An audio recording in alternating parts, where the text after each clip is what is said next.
On April 25th, 1945, the Army 8th Air Force in England, heavy bombers and fighters, flew their last mission over Europe. And 2 weeks later, the Germans surrendered. So I was in an air crew, B17 air crew. We thought we had made it safely, completed our missions, and we weren't going to have to fly any more missions. We were really happy. We were playing baseball, taking leave, going into town. Our war was over. It was a Saturday, and 20 air crews at my base were alerted for a mission. We're wondering what's going on. The war is over. We don't have to fly any more missions.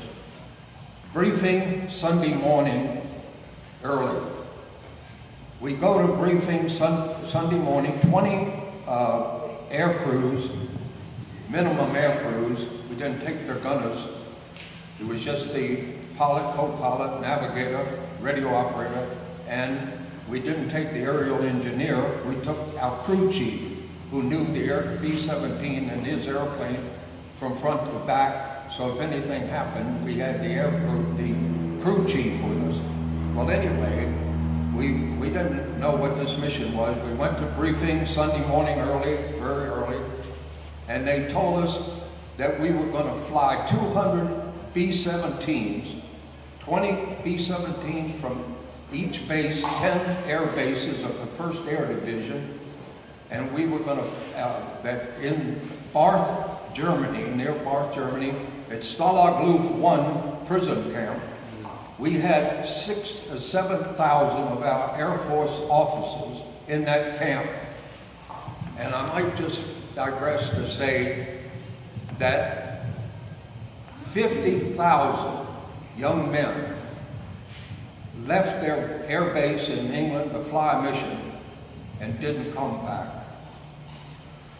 25,000 were dead, were killed. 25,000 were in prison camps. It worked out just about 50-50. So there were 6,000 or 7,000 in Stalag Luft 1 up on the Baltic Sea near Barth, Germany, and we were going to go get them. The Russians had overrun that camp. The Russians were playing games about returning our men to safety to the U.S. government. And General Gross of the 1st Air Division said, we're going to go get them. There was a little German airfield right near below Barth, about 5 or 6 miles from the prison camp. Didn't have hard runways, had grass runways with metal strips. And we were going to land our B-17s at that field and pick them up. And so starting at 7 a.m. that Sunday morning, the first B-17, first group landed with 20 planes and picked up, they had walked these officers from the camp down to the airfield there, and they were all out in the field, and they'd count off 30 of them onto each B-17, open the back door, and it counted off 30, shut the door, and away the plane went, took off. And then at 8 o'clock, another 20 B-17s from another bomb group landed. And then by the end of the day, on that Sunday, we brought 6,000 of the boys out from the Stalag Luft prison camp. And I'll never forget, one of the boys, one of the POWs, we were taxiing to take off and said, where are the parachutes? I've never flown without a parachute. Said, well, you're going to fly today without a parachute because we didn't bring any.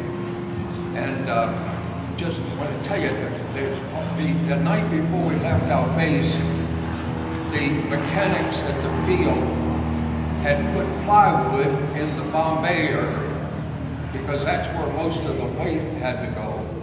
So about 20 of the POWs sat in the Bombay area, and about 5 in the nose and 5 in the radio room, and that balanced the B-7, the airplane for takeoff.